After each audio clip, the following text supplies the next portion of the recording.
¿Cómo podemos ver esto en un escenario de transformación digital y nuevos aprendizajes? Y segundo, el tema de la ciudadanía en el ciberespacio. Un tema cultural, un tema político. Y yo iniciaría con una pregunta, dentro del marco de cómo la inteligencia artificial está transformando el sector productivo y hay una gran producción por la desaparición de los empleos. Toda esta discusión en términos de la empleomanía. Podríamos preguntar, ¿pueden las políticas educativas suavizar el impacto de estos cambios en un futuro próximo? No sé qué nos comentan nuestros colegas. Muy buenos días a todos y a todas. Muchas gracias, Toribio, por la introducción sustanciosa que nos has dado. Efectivamente, nos encontramos en una situación histórica de cambios. Y quizás hay una hipótesis que debemos considerar, que más que una situación histórica de cambios, es un cambio de situación histórica. Es decir, estamos en un momento histórico distinto, solamente que muchos no se han dado cuenta. Y eso es normal que ocurra. Pensemos en todas las edades de la historia. El día que asumió un visigodo como emperador de Roma y puso fin al Imperio Romano, los ciudadanos romanos no se enteraron mucho de lo que estaba pasando. Pensaron que todo seguía igual, pero para nosotros fue el cambio del mundo antiguo al mundo medieval. Y quizás eso es lo que estamos viviendo en nuestros días, un cambio de época. En ese cambio de época, por supuesto que vamos a encontrar la situación en donde la gente trata de aferrarse a lo que conoce, a lo que sabe hacer y continúa haciéndolo. Y probablemente tengan alguna suerte con eso, continuar haciendo lo que sabemos hacer. Pero también hay que reconocer que nuestro presente, no estamos hablando de ninguna sociedad futura imaginaria, nuestro presente también se caracteriza por la emergencia de nuevos espacios, nuevas oportunidades. Y es allí donde a mí me parece de extraordinaria importancia hablar de la necesidad de políticas educativas acordes con el desarrollo tecnológico actual. Nosotros no podemos seguir hablando de la transformación digital como si fuera otra cosa que no es la educación. Nosotros no podemos seguir hablando de la conectividad como si fuera un privilegio especial de algunos.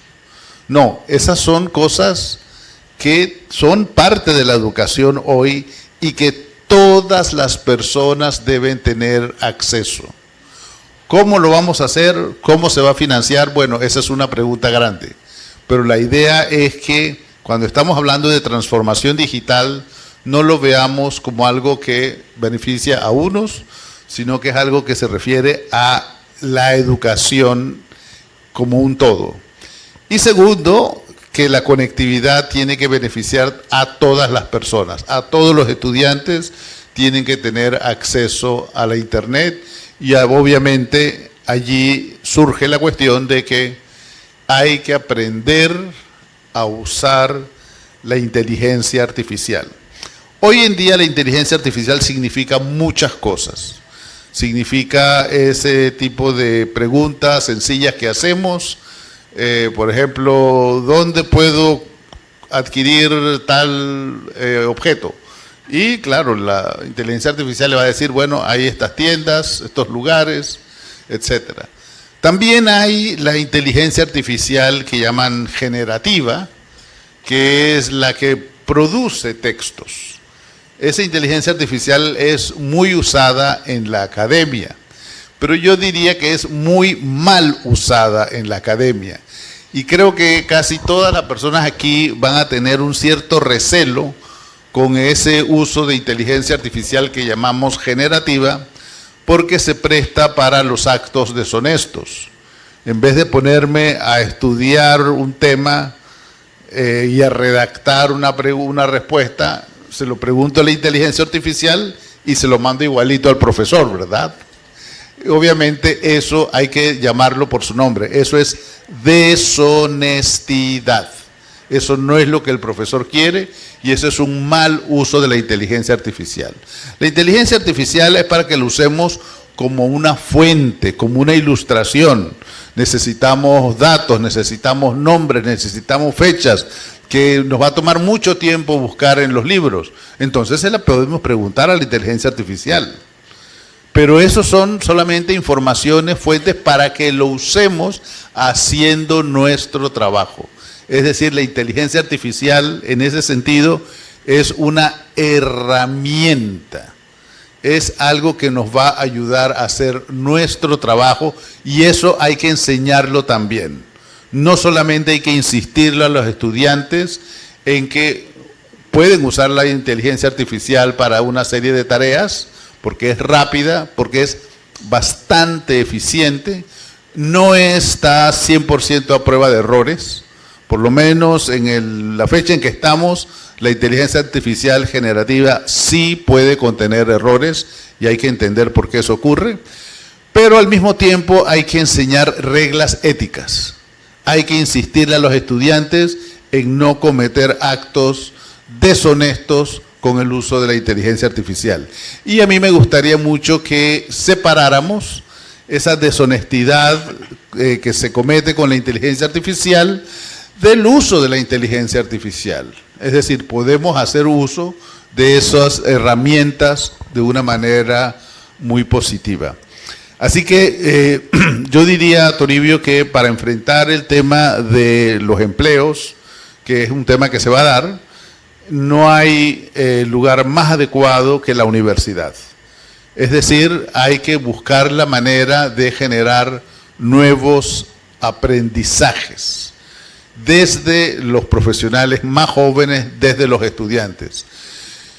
Es normal que haya una dinámica con las carreras profesionales. No siempre hemos tenido las mismas carreras profesionales. Han ido cambiando a lo largo del tiempo. Ustedes no deben pensar que las mecanógrafas han existido toda la vida. No, eso surgió en un momento y era una posibilidad de empleo. Ahora ya no es ese tipo de trabajo. Pensemos en lo que significa ser un contador.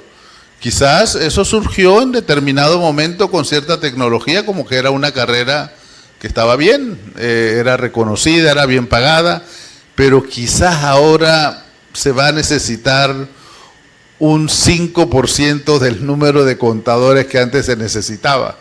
Ya no se van a necesitar tantos. Entonces es normal que la discusión sobre la manera en que los seres humanos se capacitan para el empleo sea la universidad. Si la universidad no hace esa discusión, creo que no hay que esperar una respuesta coherente en ninguna otra parte. ¿Por qué? Porque lo que va a ocurrir es que las corporaciones, los sectores productivos van a tratar de generar aprendizajes para su propio beneficio, pensando en sus propias necesidades, no con una visión de la sociedad.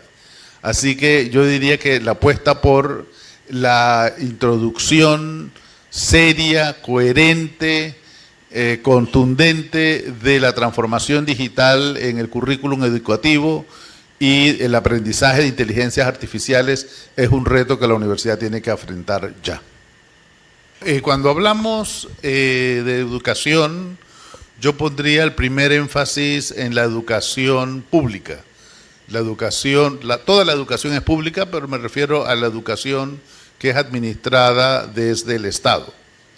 En ese sentido, la educación superior tiene su liderazgo en la Universidad de Panamá y le corresponde a la Universidad de Panamá ejercer ese liderazgo. Repito, siempre va a ser más fácil guardar silencio y no hacer nada. Siempre ese es lo más fácil que los seres humanos encuentran. Pero en realidad, repito, si nosotros miramos las cosas históricamente, sabemos que es mejor actuar a tiempo, en forma temprana, e ir pensando en cómo resolver los problemas antes de que esos problemas sean demasiado grandes que entonces ya no podemos resolverlos. Así que yo diría que la Universidad de Panamá debe ejercer ese liderazgo. La Universidad de Panamá, como una universidad grande que es, tiene profesionales de todas las edades. Tiene sus profesionales que están en los 20 años, en los 30 años, en los 40 años, en los 50 años y los que están en la flor de los 60 años también. Así que todos deben cooperar para un fin común. Ninguno debe sentirse excluido. Todos tenemos que ser parte de este proceso. Y yo quisiera también que miráramos la inteligencia artificial no solamente como una herramienta, sino como verdaderamente una apertura de nuevas posibilidades de trabajo, de producción, de hacer cosas. Quizás la manera más sencilla, más simplificada de decirlo, es que tenemos que hacer de la transformación digital una política pública en la universidad. Es decir, tenemos que plantearnos resultados quinquenales, anuales, tenemos que plantearnos un sistema de indicadores que vamos a monitorear y vamos a recoger información todos los años de una manera consistente, información cuantitativa de calidad. Vamos a tener un presupuesto que ejecutar y vamos a poder reportar sobre todas esas cosas. Vamos a tener claramente autoridades competentes, autoridades responsables, cargos con responsabilidad sobre eso y algo que es muy, pero muy importante en política pública, la participación de todos los actores.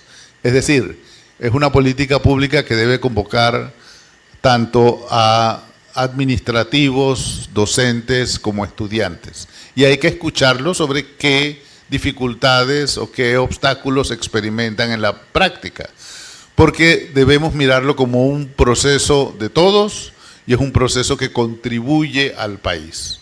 Así que no se trata de nada misterioso, nada que no sepamos hacer, sabemos cómo se hacen las cosas y se hacen bien. Yo creo en la transparencia no es un extra, la transparencia en los procesos que tienen que ver con las instituciones públicas es una obligación legal y todas las autoridades deben estar en capacidad de compartir públicamente la información sobre la gestión, ya sea las actividades, las posiciones, pero también el presupuesto. Eso es muy importante porque todos sabemos que hay una realidad que tiene que ver con la falta de transparencia, con las cosas que no se sabe qué verdaderamente está ocurriendo en las instituciones públicas. Sabemos que a veces el presupuesto, tampoco sabemos exactamente a dónde va o cómo se gasta. Y todo eso debemos mirarlo como algo que debilita la institución. Todo eso debilita el apoyo, nos divide. Entonces, esas son prácticas que no pueden perdurar. La idea de la transformación digital, entre otras cosas, es mejorar los niveles de la gestión en cuanto a su rendición de cuentas y su transparencia. Voy a hacer dos preguntas para generar en todos ustedes inquietud y que nuestros compañeros nos van a acompañar con sus comentarios en torno a cómo ha cambiado la relación entre los seres humanos a partir del uso generalizado de tecnologías digitales y sobre todo la inteligencia artificial representa una nueva oportunidad para fortalecer la institucionalidad como la conocemos. ¿Cuáles son los retos? ¿Cuáles son los desafíos? ¿O cuáles son los efectos no esperados que hay ahí? Sí, muchas gracias, Toribio. Miren, no se puede subestimar el impacto que está teniendo la tecnología en las relaciones humanas. Ya sabíamos que el ser humano es un ser de herramientas Las herramientas las hemos venido usando desde hace miles de años. Así que esa dimensión no es nueva. Lo que está ocurriendo es que está afectando la comunicación entre las personas, y la comunicación no tiene solamente un efecto, digamos, bilateral, sino que al final la comunicación está afectando la creación de comunidad. Es decir, hay un menoscabo, hay un deterioro del sentido de comunidad. Si yo usualmente, regularmente, esto es una hipótesis, me comunico con un colega que tengo en Berlín y otro que tengo en Nueva York, y organizo mi trabajo sobre la base de las relaciones con ellos, y no me comunico para nada con los colegas del departamento que yo visito todos los días, ahí hay un trastocamiento del sentido de comunidad. Y no debemos juzgar ese trastocamiento en el sentido moral de decir lo bueno y lo malo. No se trata de lo bueno y lo malo, se trata de que estamos perdiendo un supuesto fundamental para tener una vida en sociedad, para tener una vida de acuerdo a los estándares mínimos, que por decirle un nombre que todos vamos a estar de acuerdo, un estándar con estándares de derechos humanos. Eso es lo que aspiramos todos tener en sociedad, el respeto a los estándares de derechos humanos. Así que yo diría que allí es donde comienza a perfilarse lo que es un reto en materia de inteligencia artificial, la protección de los derechos de las personas. Que la inteligencia artificial no se ha inventado las violaciones a los derechos humanos. Todos sabemos que las violaciones a los derechos humanos son anteriores a la inteligencia artificial. El problema es que el uso de inteligencia artificial sea totalmente irrelevante para el reconocimiento de los derechos humanos. Y debe ser al revés. La inteligencia artificial debe utilizarse para potenciar los derechos humanos. Entonces, ahí estamos en el buen camino. Y Toribio mencionó una hipótesis interesante, que es la hipótesis, él explicó la hipótesis sobre la que se basa este conversatorio, que es ¿qué sigue después al declive del humanismo? Miren, de una manera así muy esquemática, se dice con frecuencia que Nietzsche fue el que declaró que Dios había muerto. Y eso ocurre, es el telón de fondo del siglo XX. Ustedes pueden leer el siglo XX como un siglo que transcurre con la hipótesis de que Dios ha muerto.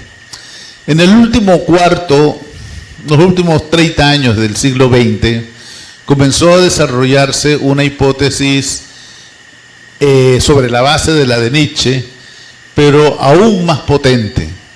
Y esa segunda hipótesis es no que Dios ha muerto ahora, sino que el ser humano ha muerto. El ser humano ya no ocupa el lugar que solía ocupar en las ciencias naturales, en las ciencias positivas del siglo XIX y XX. ¿Por qué? Porque nosotros, cuando leíamos la hipótesis de la evolución, malentendimos que Darwin decía que el ser humano estaba en la cúspide de la evolución de todas las especies. Y entendimos que esa cúspide significaba que ya no éramos parte del entramado de relaciones naturales, que eso nos colocaba por fuera de eso que llamamos la naturaleza. Y señores, eso es un gran error.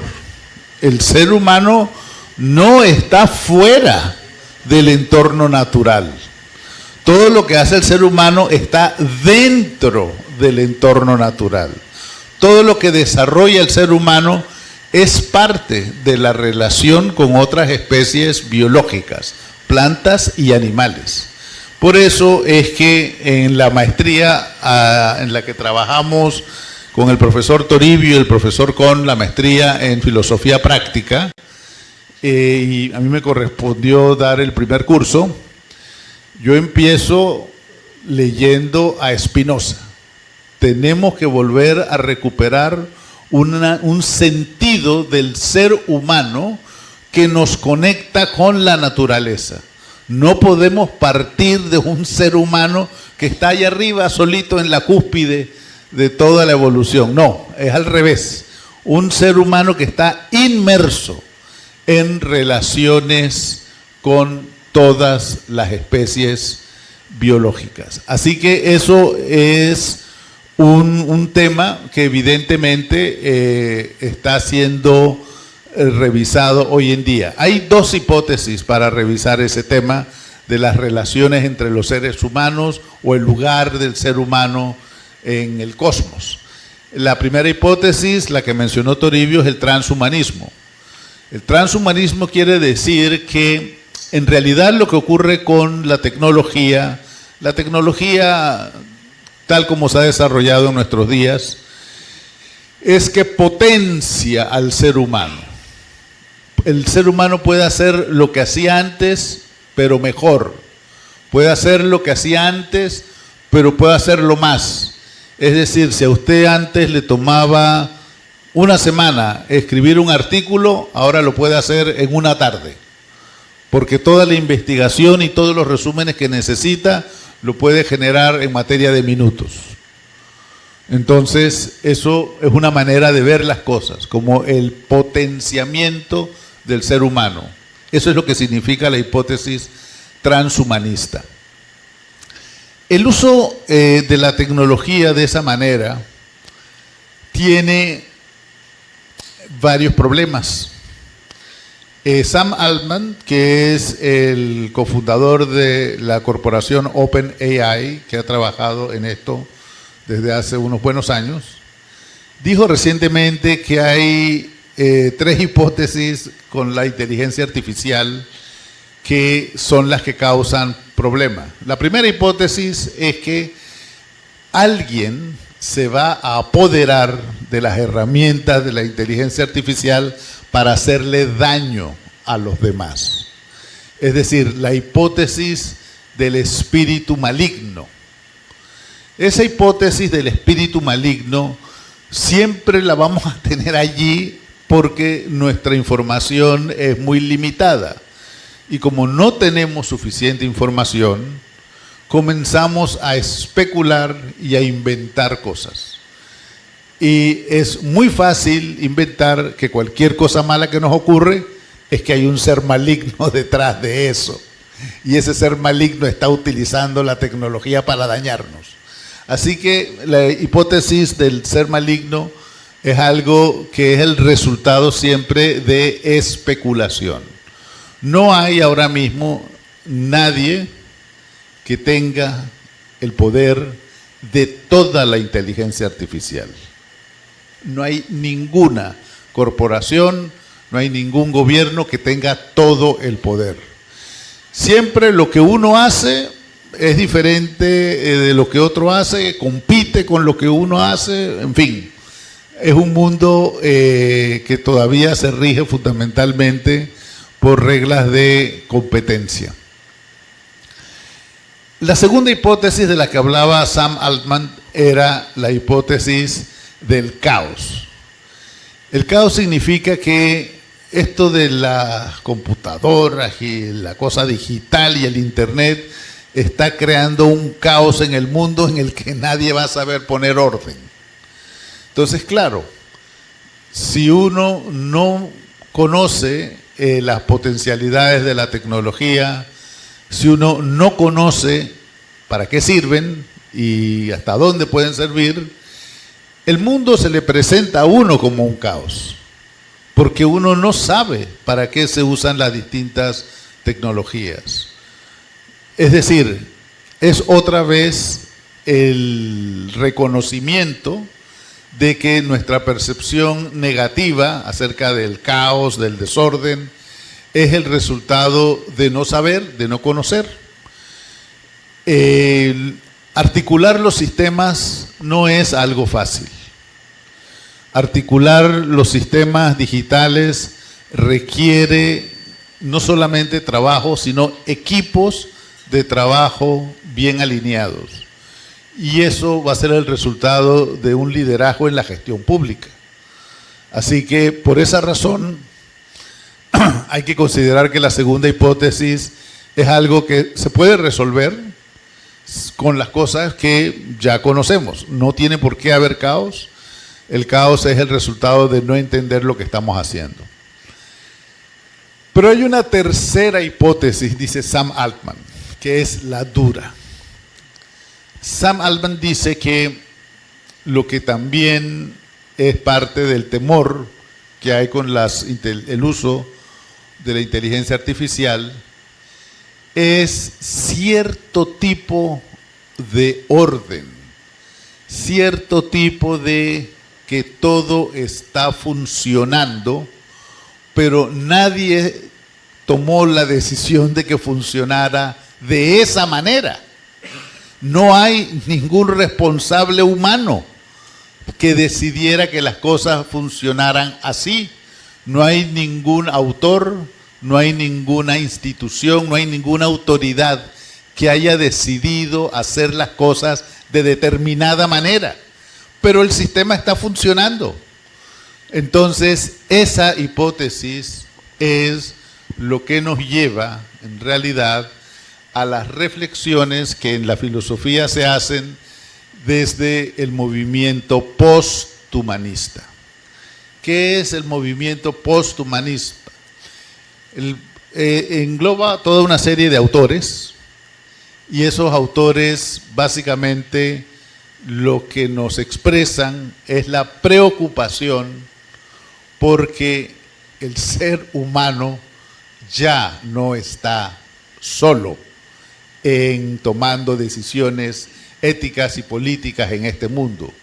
Ahora hay otra cosa, y esa otra cosa es difícil llamarla. Los que trabajan en inteligencia artificial le dicen la inteligencia artificial modo agente.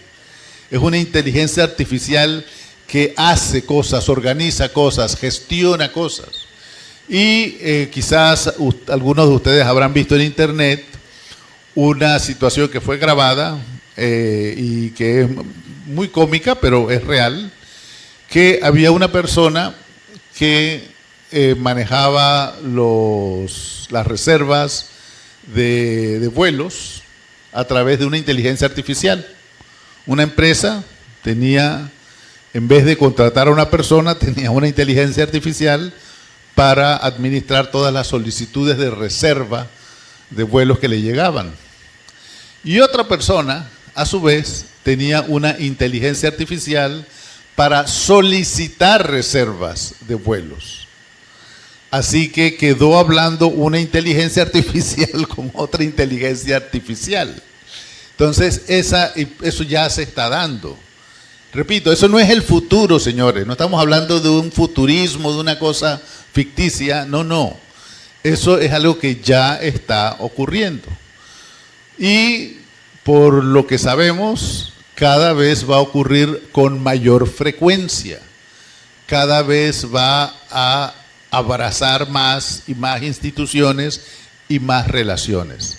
Así que yo diría que distinguiendo las dos hipótesis, la hipótesis transhumanista, en donde el ser humano se transforma en una especie de ser humano 2.0, potenciado, mejorado en sus capacidades, todo lo puede hacer más y mejor.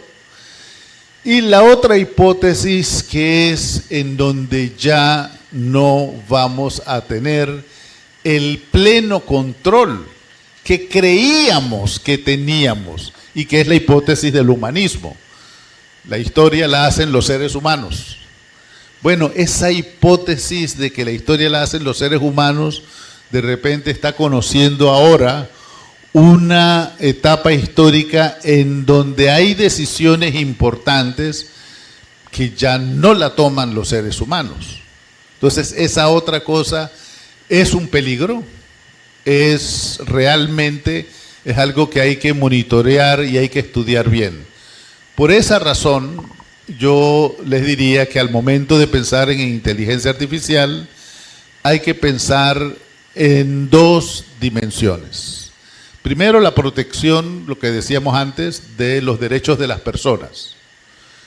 Hay que pensar en la protección de las personas contra las formas de violencia digital. El Estado tiene que tener la capacidad de actuar sobre eso. Cómo proteger a las personas frente a distintas situaciones de violencia digital, que lo hay.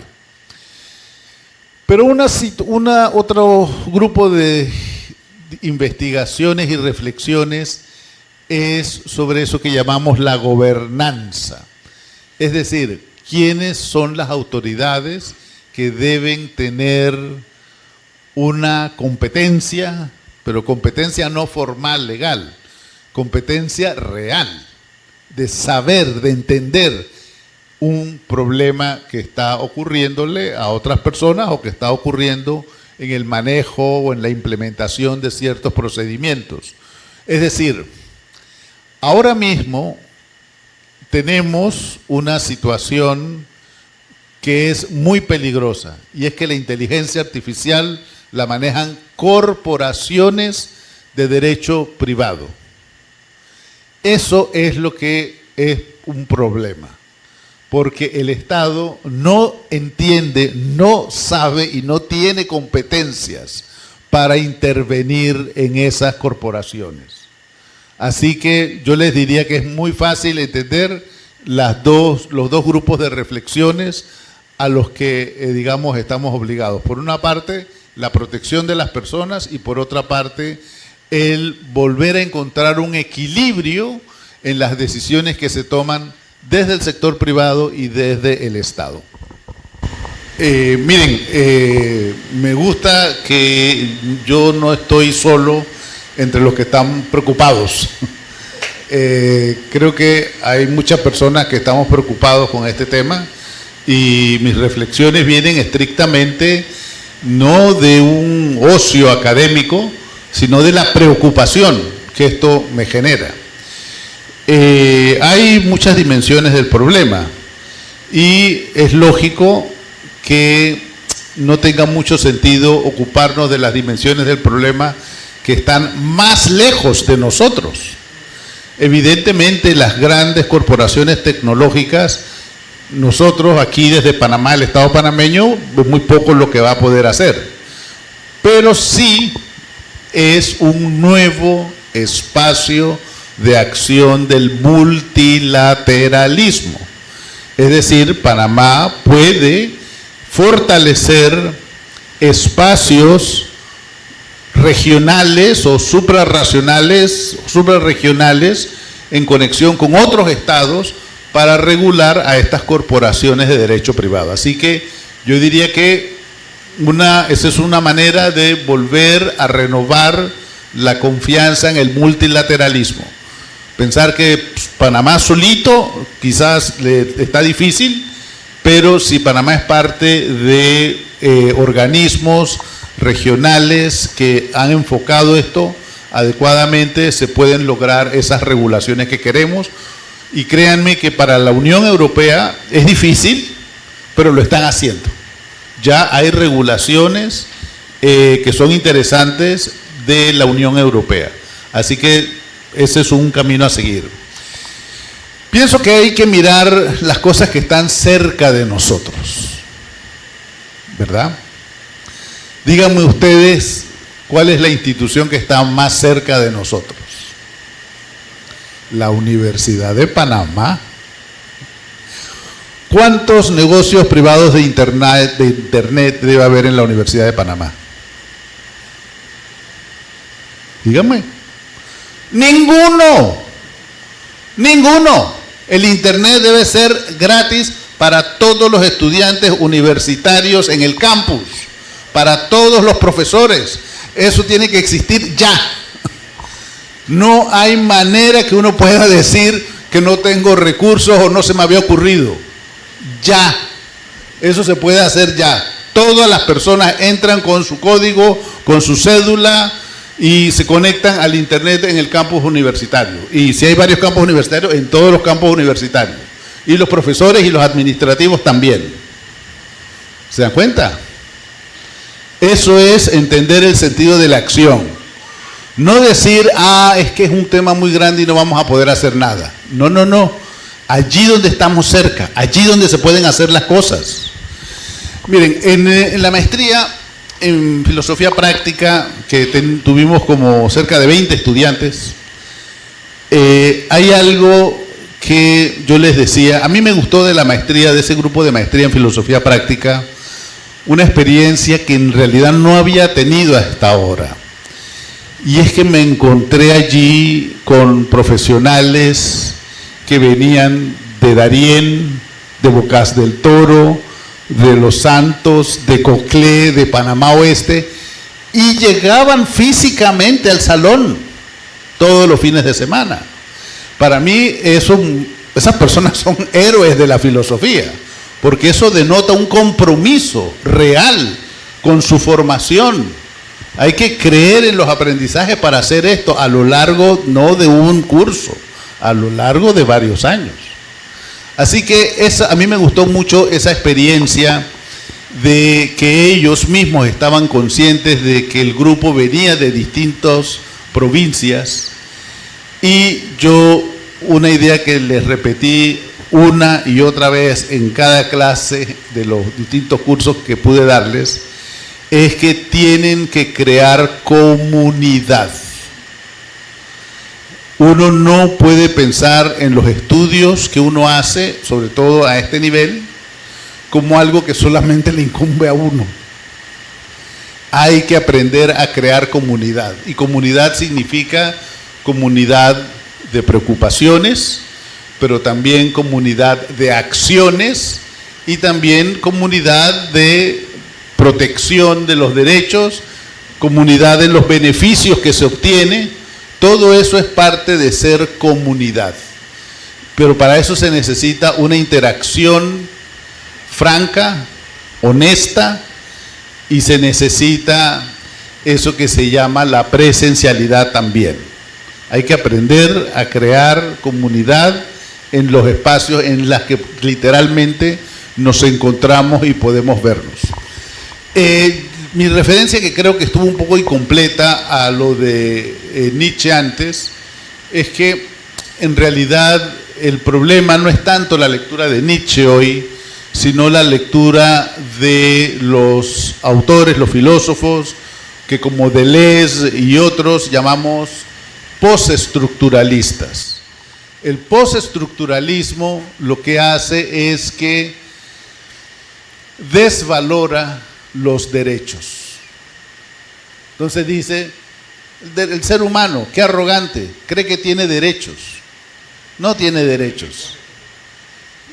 Entonces, el problema es que esa manera de hacer filosofía termina dañando a la filosofía.